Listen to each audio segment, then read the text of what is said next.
Hey, good morning. I decided to go live this morning because I just wanted to clear the air.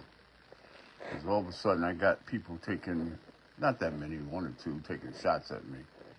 But I got a guy that I used to work with who always feels that he needs to send me all these emails and stuff like that. And I don't know why, because I'm not asking him to.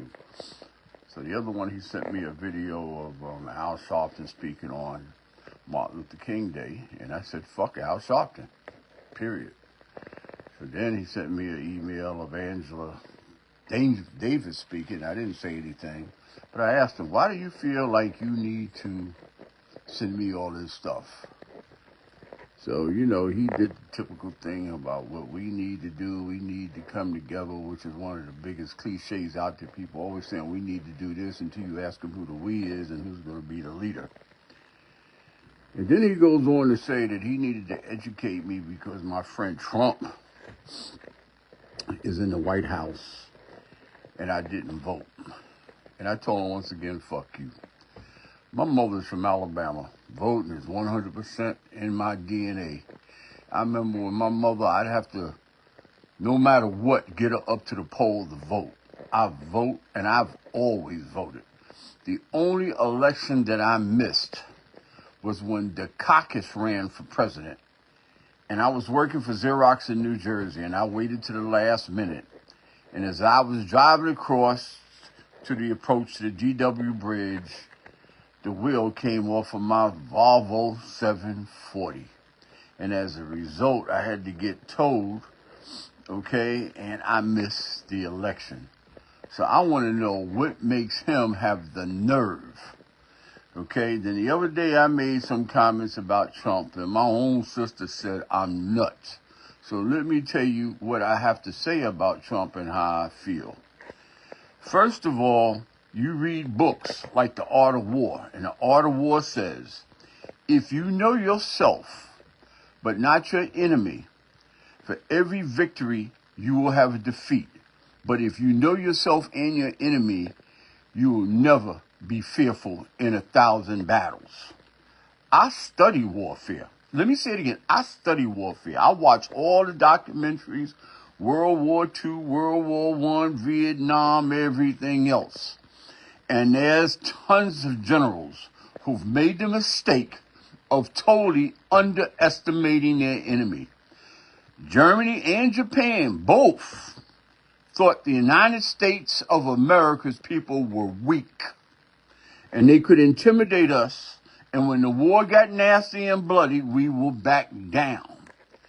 Then, too, there's a movie called Path to War about President Lyndon Baines Johnson and Dean Rusk and McNamara and all of them about behind the scenes that totally 100% underestimated the Viet Cong.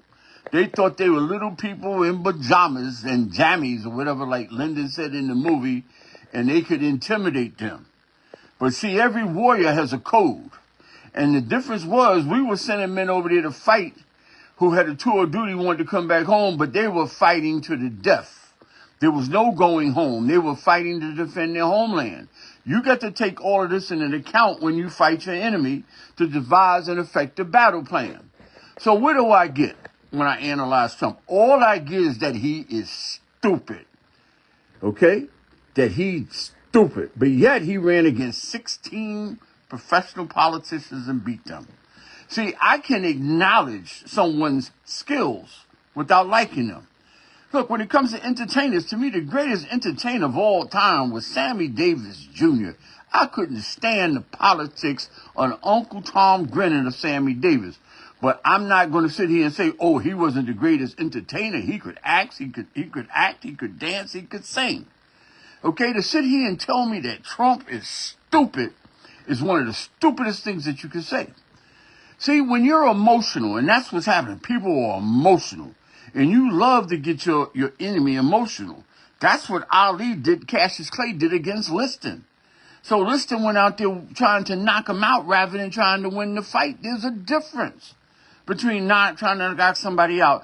Knocking someone out is one of the ways that you win. But sometimes other boxers may try to outpoint you. So I can take you out of your game if I get you so mad at me and all you're trying to do is to knock me out. That's what Ali did against Foreman. Okay, he laid against the wall ropes and let Foreman just swing away till he got tired. Then he launched a counterattack. Okay? The Godfather, I've watched 100 times. And I'm going to watch it 100 times more. Because every time I watch it, I learn something. But look what happened to Sonny. Like his father said when he was riding back from the meeting, when they met with all the people down at the New York AC or wherever it was, he said, Barzini. And it says, wait a minute.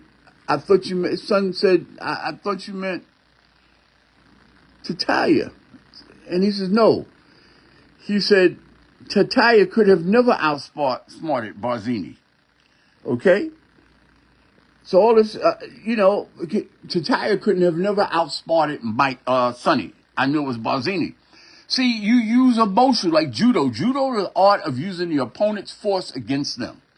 So Barzini knew that when he did something to Sonny, he was in an emotional situation and respond. So he had his men waiting for him. But yet when somebody did something against Michael, Michael was cool, calm, and collected. Remember when Senator Geary disrespected him? He didn't jump up and say, mother, blah, blah, blah, blah, blah. He didn't. He just sat there. He said, Senator, I'll give you an answer now. And there's nothing. In fact, I would like for you to put up the fee. And the senator dismissed him. But what do Sicilians say? Sicilians say, revenge is a dish best served cold. A Sicilian will wait 10, 20 years, but he never forgets. And he will make you pay. Okay, so right now, black people is emotional. Boom, boom, boom, boom, boom. So the other day, a guy used to work with at Xerox. He said, Mo in a nice way. He said, are you familiar with the Overton window? And I said, man, I don't know the fuck is the Overton window. I ain't as smart as an intellectual as people think I am. So anyway, I looked it up. And he said, well, the Overton window, those type of strategies what Trump is doing. He said, for example, Trump will throw out a nominee that he knows is going to get rejected. That's going to get rejected. So they're going to reject it. Everybody go up and down. So he withdraws him and he puts someone in who has a lot of flaws, other people don't like, but he gets them approved. The 14th Amendment, I don't think he has that much of a chance to overturn it. He can try, he can throw a few words, but there's going to be tons of resources. Everybody, you want to get on TV, come on TV and say Trump is stupid. They put you on TV, you talk. But at the same time, too, while you're fighting one battle and spending all your resources, your enemy is attacking somewhere else. I just got finished watching that 4-part series about the World War II in color, and it focused on the Pacific. And a lot of times the Japanese made bad decisions because they totally underestimated, America. They overestimated their strengths and underestimated ours and made bad decisions. And we was able to counterattack and put our foot up there behind. So once again, and I'm going to say this, I'm not going to be there all day long. I respect Trump as an opponent, period. I don't have to like him, but to sit here and tell me he's stupid when he just pulled off the biggest political comeback in the history of man? Come on now, you got to be better than that. And all I'm trying to tell people is this. All this emotional stuff is not going to do anything to stop him. He got the Congress, he got the Senate. So you need to do more than just write a lot of frustrating stuff on Facebook, okay, and everywhere else if you're going to battle him. Now, let's get to affirmative action. Affirmative action is a nice little thing. But sometimes affirmative action has hurt us. It hurt us at Xerox because they would want to have one black sales manager per district. What were we the best 4 or 5? It happened in New York, Uptown. It happened. We all had to leave to go get sales manager's jobs somewhere else. I can name the people if you work for Xerox. We were in Uptown together. Okay? Bill Carter. Al Norman. Les Mitchell. Okay? Why couldn't all 4 of us be sales managers in New York Uptown? But we all became sales managers, but we had to go somewhere else. I became a sales manager in New Jersey, for example. But let me say this. affirmative action many times is not helping the inner city because they're not the ones that's a homeboy in the projects is not the one benefiting from affirmative action. Trust me. You know, they've bastardized the system and changed the numbers. I remember when I was president of Maine, they went from, balanced workforce to protected class. They're going to keep coming up ways to circumvent the system anyway. And the system seems to be helping Orientals and Indians and everybody else and not really helping black people anymore. If I'm wrong, tell me. Show me the numbers. Then, too, it's not helping the homeboy in the inner city and the projects. It's helping a lot of middle-class blacks who ain't going into the hood anyway. And I'm from the Stone Cold Hood, if you don't know me. And you can go ask somebody and check somebody. I'm born and raised on 115th Street, Lenox Avenue, Stone Cold, South Harlem. Okay? A lot of middle-class blacks who kids go to better schools, who don't cut it, and they wind up getting in because of affirmative action. And what does that do to help the community? They're not coming back to help anybody.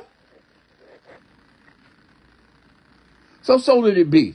We can compete in basketball. We compete in football. We can compete in rap music, everything else. But no, the playing field is not always level. No, the other races and groups, people have advantages over us. And I don't think that the playing field is going to be level.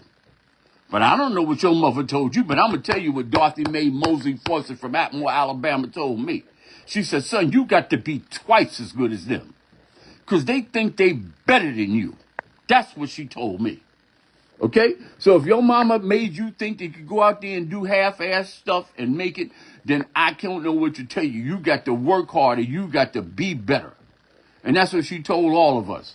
And look all of my mother's grands and great-grands.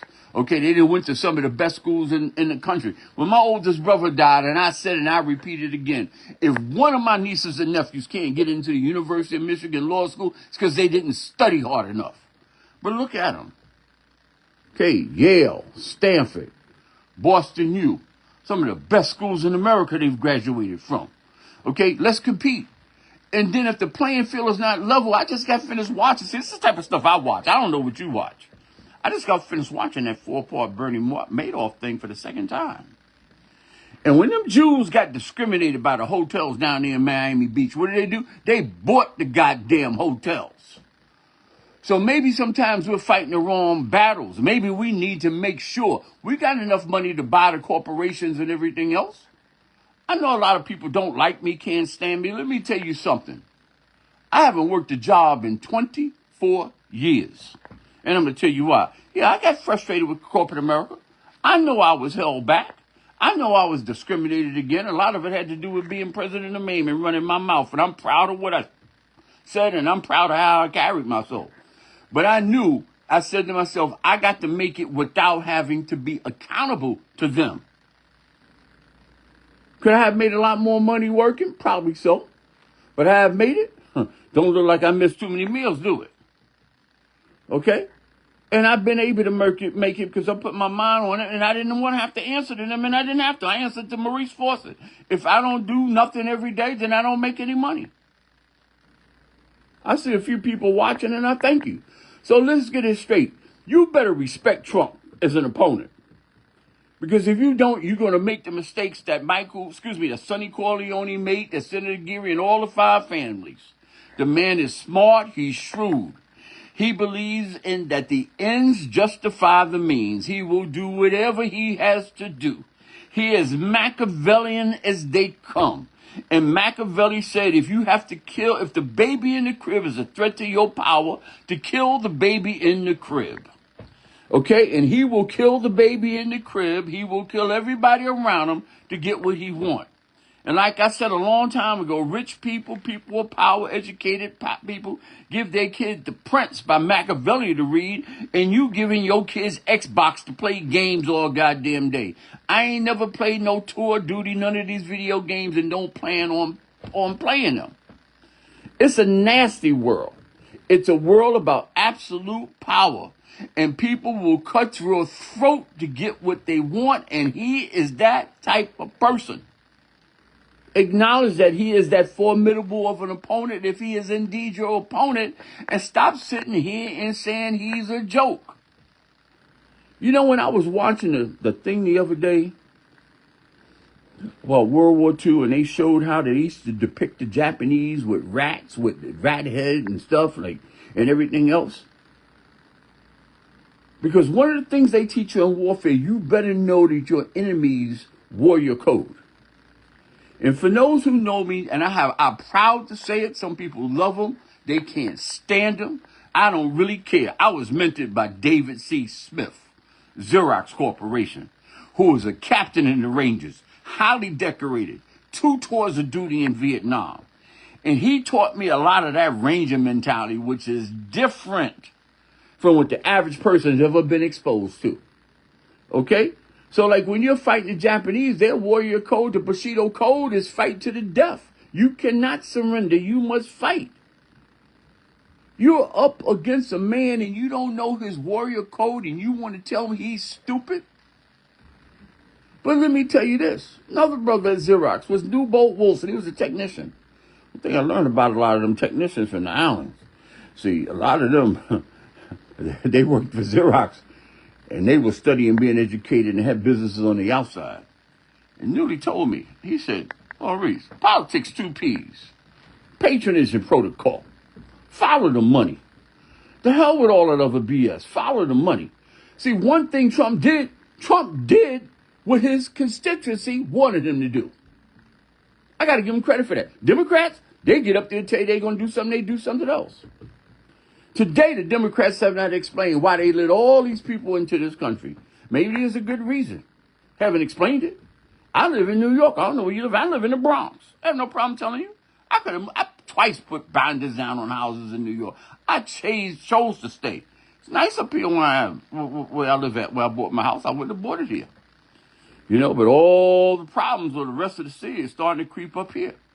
They done put 3 homeless shelters up here. Me?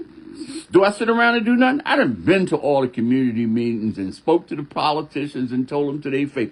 I done wrote a letter from everywhere from Joe Biden to Nancy Pelosi to all the Democrats, because I'm represented by Democrats all the way from the city council to the president, and they did absolutely 100% nothing. When the rats were running through the streets of New York, I wrote a letter, complained, and you know what? I wound up getting a $300 ticket.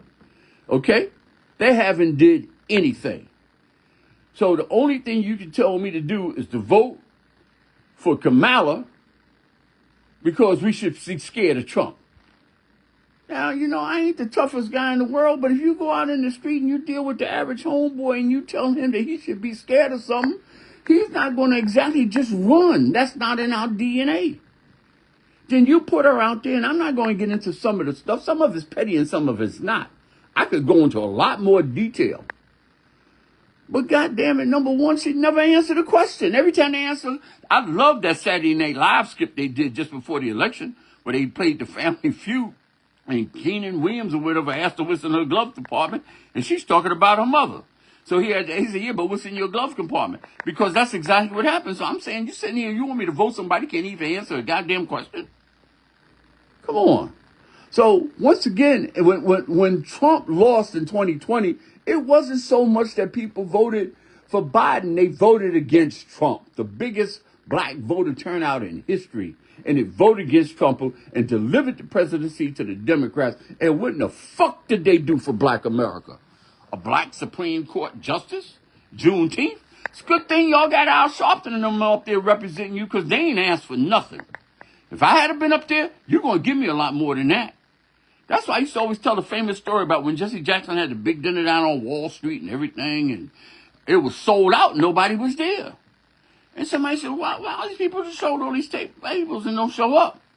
I said, you imagine you're the head of General Motors, and your secretary calls and says, oh, Mr. Jones, what? Jesse Jackson is on the phone. Okay, well, could you see what Jesse Jackson wants?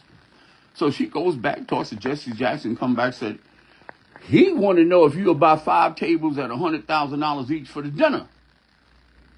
He said, damn, that's all that nigga want? 5 tables? Shit, I thought he was going to ask for 10 dealerships or something like that. Man, tell him we'll buy 20 tables. So they bought all the tables out, and nobody went. You see what I'm saying? So I don't care what nobody say, because that's me. I look at the world different. Like I say, I love my mother to death for what she taught me. And like my mother said, when it deal with white people, and I see my former manager, Pat Lynch, is on the line right here today listening. Let me tell you something. I swear by Pat Lynch, because that white man gave me more opportunities and did more for me than any black man that I ever met. I said it. And people are surprised when they say that. They say I'm militant. They say whatever I want, because I'm going to tell you the truth. Because the first book that I read that really exposed me is by Seize the Time by Bobby Seals. And Bobby Seals in that book said one of the most profound things. And this, let me say this. Why do you think they tried to get rid of the Panthers? They ain't fuck with the NAACP. They ain't mess with CORE. They ain't mess with the Urban League. They let them all go to Jack and Jill's. But they went after the Panthers. Because the Panthers said in that book, the most profound thing that started me on my spiritual journey. Bobby Seals said, this is not about black and white. What? Bobby Seals said this is about the oppressor and the oppressed. And he said, while most of the people who are oppressed are people of color, not all of them are. And while all the people who are oppressors are not white. See, that's what Jesus was trying to tell you. That's what Malcolm X was trying to tell you. That's what Martin Luther King was trying to tell you. That's the secret to the world. As long as I got you hating somebody because of the color of their skin or whatever, I can control you. Because you're not thinking. Okay? What did Jesus say? Remember Jesus was standing in the church preaching and everything? They said, Jesus, there go your family. You know, your family in the back. They just walked in. What did Jesus say? Come on, y'all know the Bible. Jesus said, who is my family? My family really are those who believe in my Father like I do. Okay? That's the same thing that Malcolm X got his head blowed off, because after he went to Mecca, he came back and said, I'm not going to hate a man because he's white, and I'm not going to love a man because he's black. I'm going to judge everybody individually. That's too powerful. They don't want you to do that.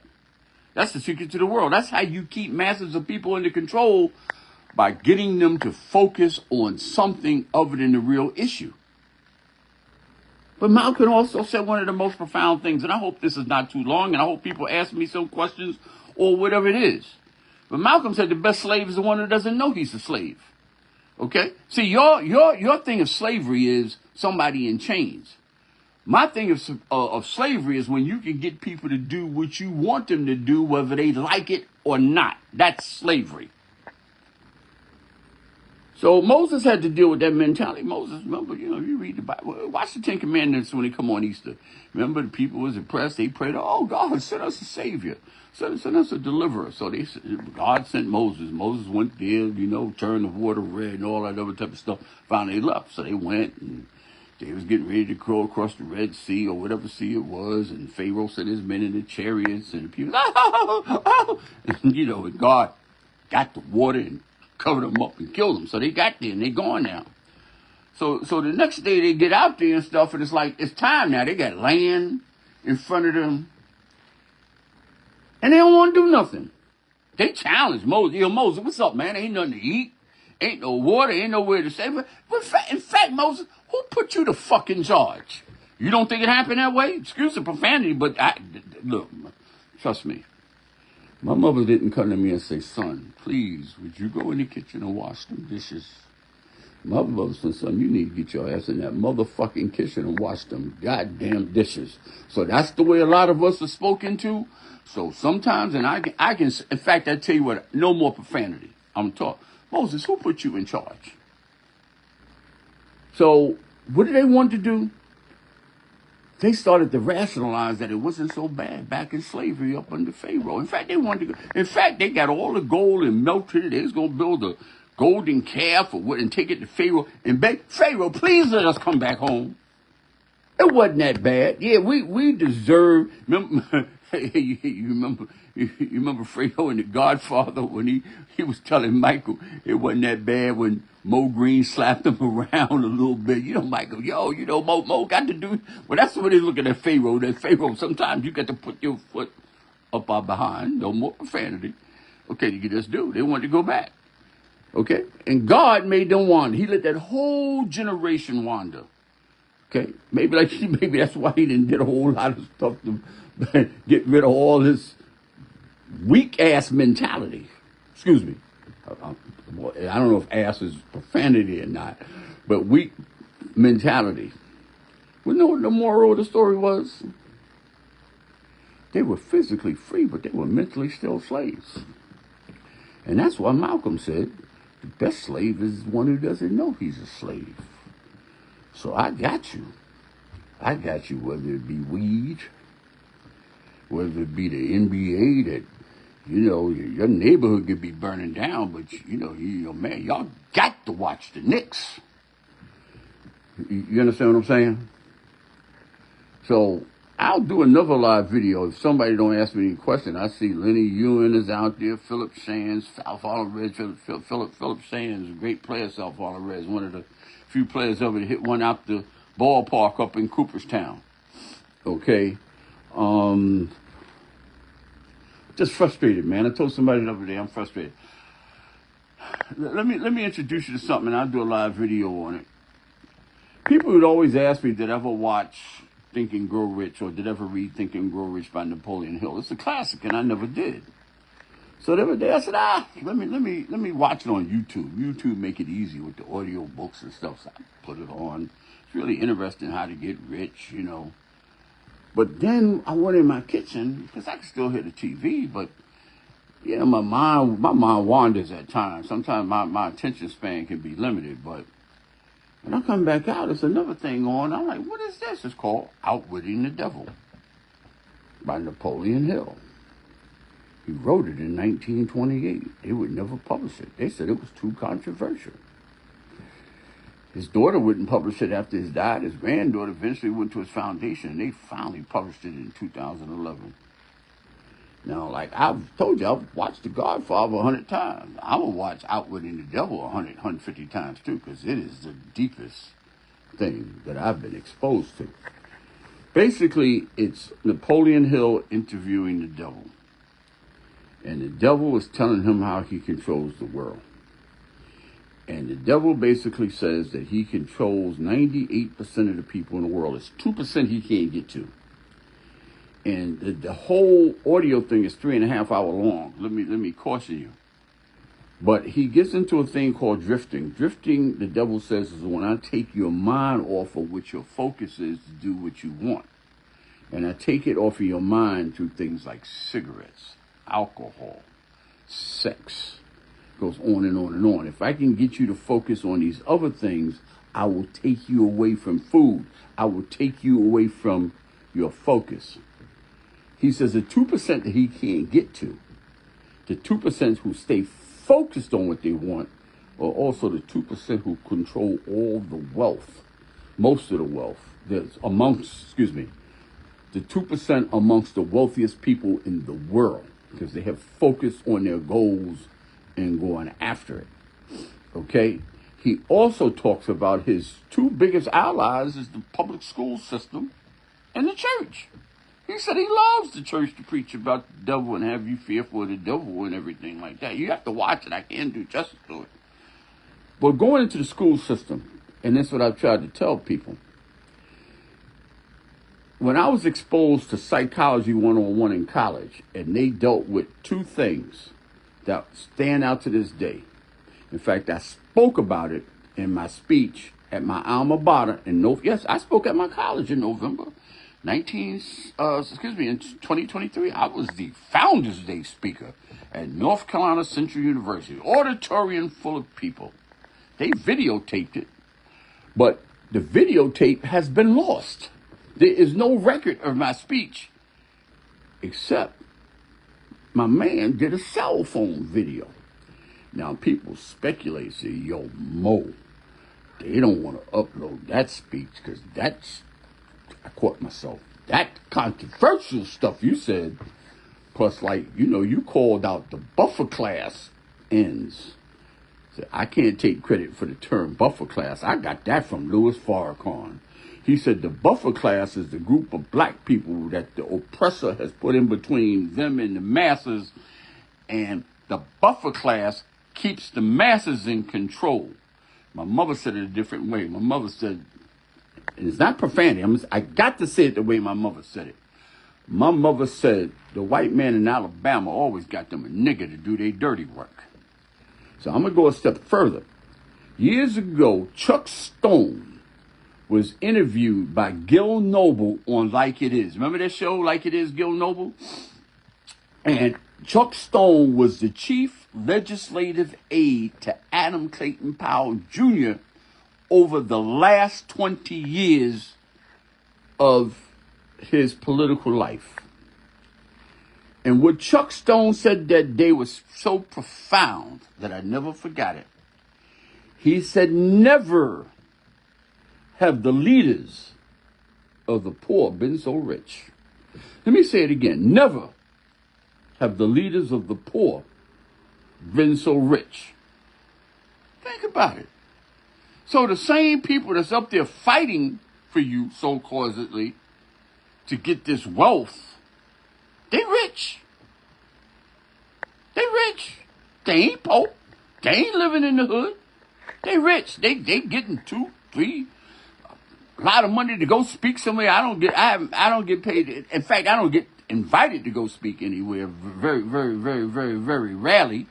You know, even the president of North Carolina Central said, "We will invite you back." They ain't invited me back. Students love me. They ain't not going to invite me back because I'm going to tell them the truth. And a lot of what I said in that speech was, and I don't want to be here all day, but you got to understand this system of government is ran on what I call paper wealth. That the way you own things is because you have a piece of paper that says that you own it. And the government backs up that piece of paper. And as long as that government is in power, you own. So a man or woman cannot own a building. They can own a deed to a building that the government says owns that building. You want to understand a little bit better? Suppose you had a deed that owned a casino in Cuba back in 1955. And then Castro and the rebels and Che Guevara and them came along and they put Batista's ass out. So at that particular point in time, you no longer own that casino. Ask people in America, okay? Because they was upset. You know, the mafia, they said that owned the casinos down there no longer own them. They were under the control of Castro. You see what I'm saying? So it's paper wealth. And like I said in that thing, to overthrow that system of paper wealth, that's a suicide mission. They not letting that happen. Trust me. It's not happening. So you can sit up here and talk about all these people got all this money and everything else lying, and if they didn't, see, once again, like the devil's letting you know, you didn't got brainwashed about fairness and everything else, because those people are not giving up their wealth. They not giving it up. Period. You're going to have to take it from them, and they are fortified, armed to the tilt to stop you from taking it. Okay? So once again, the name of the thing is outwitting the devil. It will make you examine your own mind of how you do things, how you think, how you approach things in terms of what you want. But see, when I mentioned Psychology 101, what they taught us was there's 2 types of information in your head. There is innate behavior and there is learned behavior. Innate behavior is what you're born with. And you have certain things that are innate. There's certain things they're not sure if they're innate or learned. The concept of beauty is a learned behavior. Learned behavior. That's why when you put a doll baby in a child of color's hand that is of Caucasian features and you tell them that doll baby is pretty, the concept of beauty in the black community is heavily predicated on the Caucasian concept of beauty. Malcolm was trying to tell you that. I'm not coming up with anything new. So as a result, look around to this day. Black women getting their hair straightened, okay, is a multi-billion-dollar a year business because they have been subconsciously programmed that the way their hair is natural is not as beautiful as the hair of the Caucasian woman. I grew up in 116th Street. I grew up 115. I grew around the corner from Mosque number 7 when Malcolm was a minister in Farrakhan. I see them clear as day. Okay? That's all Malcolm was trying to tell you. I'm not inventing anything new. Go back and get the tapes. He was trying to tell you the same thing, that you was taught to hate yourself. Malcolm said that. That Maurice. You see what I'm saying? So that is all. Now, along with When you go to school, they are educating you to be subservient to a system. They're not going to teach you in the school how to overthrow that system. They're only going to teach you how to be subservient to it, to be a good worker. Okay? That's what they're going to do. You've also been programmed so anything to you outside the box you'll be uncomfortable with. You'll be totally uncomfortable. You will reject it. You will not accept outside the box teaching because you've been programmed not to. Okay, now have I said enough? Because I could talk all day and I don't want to do that. I want to introduce you to some concepts and then I want you to take the time. But again, the video that I'm referring to is called Outwitting the Devil. Okay? And it's going to teach you a lot about your mind and how you've been programmed to think a certain way to keep you subservient to this system. Now, in summary, the reason I started to do this is because I got a little bit frustrated by this guy who keeps thinking that he's going to send me all these things. And like when he sent me to Reverend Al, I told him, fuck Reverend Al. Excuse me, I use profanity.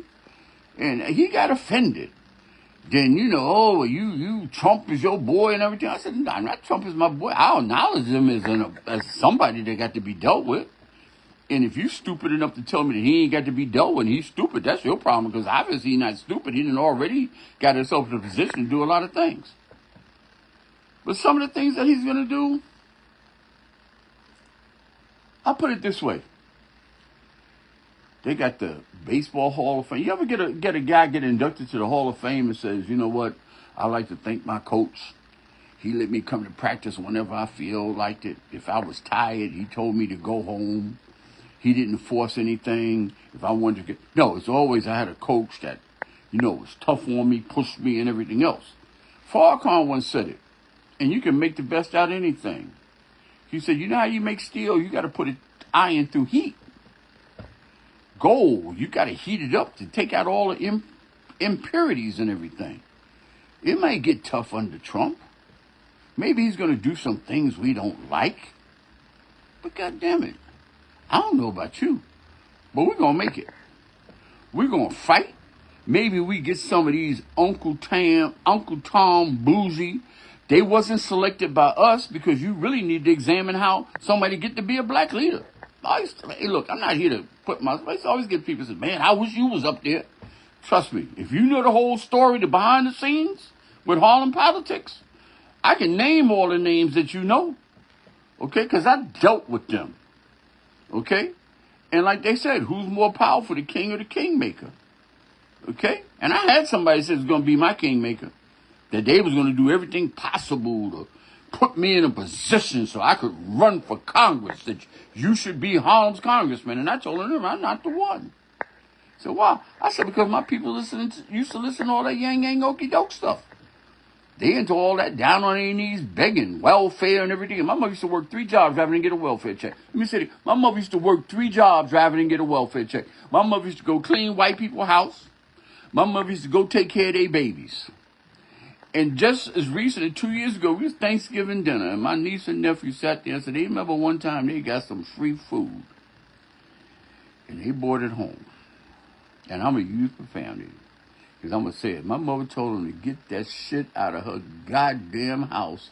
Because that's for them welfare niggas that sit on their ass all goddamn day.